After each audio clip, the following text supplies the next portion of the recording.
Kisah Simpleton dan Angsa Emas.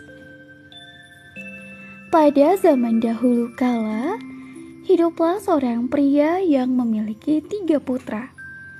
Anak yang termuda bernama Simpleton, seringkali diejek dan dianggap remeh oleh kedua kakaknya. Pada suatu hari, anak pertama ingin pergi ke hutan untuk menebang kayu. Dan sebelum dia pergi, ibunya memberi kue manis yang enak dengan sebotol minuman manis agar dia tidak menderita kelaparan atau kehausan saat berada di dalam hutan. Ketika anak pertama memasuki hutan, dia bertemu dengan seorang lelaki tua berbadan kecil berambut abu-abu. Laki-laki tua itu yang mengucapkan selamat siang dan berkata, "Berikan saya sepotong kue dari sakumu dan biarkan saya meminum dari bekal yang kamu bawa. Saya sangat lapar dan haus." Tetapi anak pertama menjawab, "Jika saya memberikan kue dan minuman saya tidak akan memilikinya untuk diri saya sendiri. Pergi dari sini dan jangan ganggu saya." Anak pertama kemudian meninggalkan lelaki tua itu tanpa merasa kasihan sama sekali. Ketika dia mulai menebang pohon, tidak lama kemudian dia berteriak kesakitan karena secara tidak sengaja kakinya terkena sabetan kapak. Dia pun pulang dengan tangan hampa dan malah kesakitan karena kakinya terluka.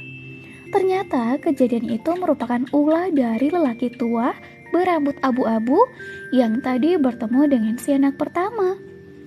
Keesokan harinya, anak laki-laki kedua pergi ke hutan dan ibunya memberi seperti anak sulung, kue enak, dan sebotol minuman sebagai bekal.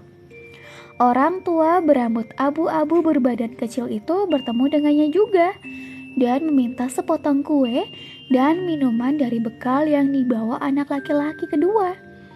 Tetapi putra kedua juga menolak dengan alasan yang sama dengan kakaknya. Dan dia meninggalkan pria kecil itu dan melanjutkan masuk ke dalam hutan. Setelah menemukan pohon besar, dia mulai menebang pohon itu. Namun kejadian yang sama dialami anak kedua. Kakinya terkena sabetan kapak saat dia menebang pohon. Dia pulang dengan tangan hampa sama seperti kakaknya.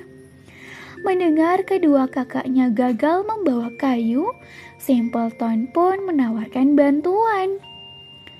"Ayah, biarkan aku pergi dan menebang kayu."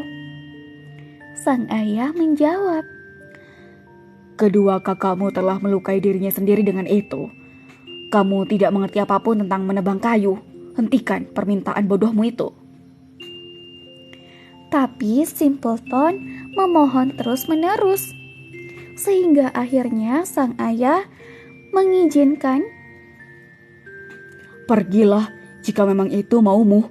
Namun hati-hati jangan sampai kamu terluka seperti kedua kakakmu."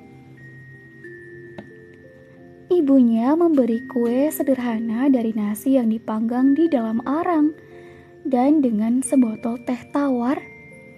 Ketika dia datang ke hutan, lelaki tua kecil berambut abu-abu itu bertemu dengannya juga dan menyapanya dengan berkata, "Beri aku sepotong kue dan minuman dari botolmu. Saya sangat lapar dan haus." Simpleton menjawab, "Saya hanya punya kue nasi dan teh tawar. Jika Anda mau, mari kita makan bersama." Jadi mereka duduk dan ketika Simpleton mengeluarkan kue nasi, kue itu berubah menjadi kue manis yang enak dan teh tawar telah menjadi minuman yang segar dan enak. Mereka pun makan dan minum dan setelah itu lelaki kecil itu berkata, "Karena kamu memiliki hati yang baik dan bersedia membagi apa yang kamu miliki, aku akan memberimu keberuntungan. Di sana berdiri sebuah pohon tua. Tebanglah dan kamu akan menemukan sesuatu di dalamnya. Kemudian laki tua kecil berambut abu-abu itu pergi. Simpleton pergi dan menebang pohon itu. Dan ketika tumbang, ada seekor angsa duduk di dalamnya dengan bulu emas murni. Simpleton pun pulang dengan membawa angsa berbulu emas. Karena waktu sudah malam, akhirnya Simpleton memutuskan untuk menginap di sebuah penginapan kecil. Pemilik penginapan itu memiliki 3 orang gadis yang melihat dengan sangat takjub dengan angsa emas yang dibawa oleh Simpleton. Mereka bertiga memiliki rencana licik, yaitu akan mengambil beberapa bulu emas angsa milik Simpleton saat pemiliknya tertidur. Rencana itu pun dilakukan saat Simpleton sudah tidur. Dengan mengendap-endap, gadis tertua mencoba mencabut bulu emas dari angsa Simpleton. Namun usahanya gagal, bahkan tangannya menempel erat dan tidak bisa dicabut dari tubuh angsa emas.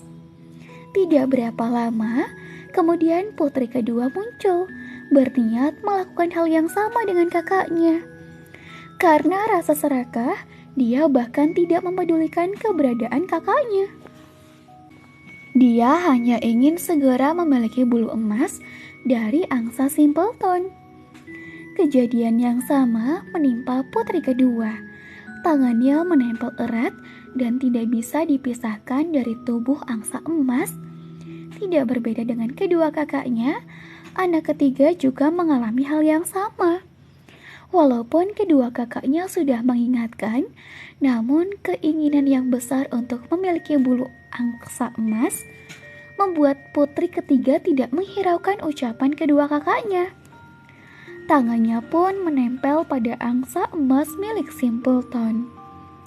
Saat Simpleton terbangun dari tidur, dia agak terkejut dengan 3 gadis pemilik penginapan yang berada di kamarnya dan sedang memegang angsa emas miliknya. Namun Simpleton tidak terlalu memikirkan hal itu. Dia mengambil angsanya dan pergi meninggalkan penginapan. Seperti disihir, ketiga putri pemilik penginapan mengikuti Simpleton dari belakang. Saat rombongan Simpleton melewati seorang pendeta, pendeta itu tersenyum sinis melihat ada 3 orang gadis. Dasar gadis-gadis tidak tahu malu mengejar seorang pria seperti itu. Sambil berkata demikian, tangan pendeta menyentuh pundak gadis ketiga. Dan keanehan terjadi. Tangan si pendeta menempel erat pada pundak si gadis ketiga dan dia pun mengikuti Simpleton dari belakang. Rombongan itu pun bertemu dengan orang-orang lain, petani, pedagang, dan mereka semua mengalami hal yang sama, yaitu menempel pada orang terakhir dan rombongan menjadi sangat banyak. Tanpa sadar, Simpleton dan rombongan yang mengikutinya masuk ke sebuah kerajaan. Di kerajaan itu sedang ada sayembara, di mana siapa saja yang bisa membuat putri raja tersenyum akan dinikahkan dengan putri raja dan menjadi pewaris kerajaan. Selama ini putri raja selalu murung dan bersedih. Saat putri raja melihat Simpleton dan rombongannya yang aneh, dia tersenyum bahkan tertawa terpingkal-pingkal. Hal itu dilihat raja yang segera memanggil Simpleton dan rombongannya. Saat raja mengucapkan terima kasih karena Simpleton telah membuat putri kesayangannya menjadi ceria, saat itulah mantra yang mengikat rombongan Simpleton hilang. Mereka pun bisa pergi meninggalkan Simpleton. Simpleton berhasil memenangkan sayembara dan akhirnya dinikahkan dengan putri raja yang cantik. Beberapa tahun kemudian, Simpleton menjadi raja menggantikan ayah mertuanya. Dia tidak melupakan keluarga dan orang-orang yang membutuhkan. Dia selalu membantu rakyatnya yang kesusahan dan menjadi raja yang dikenal adil dan bijaksana. Itulah akhir bahagia untuk orang yang baik hati dan selalu suka berbagi seperti Simpleton.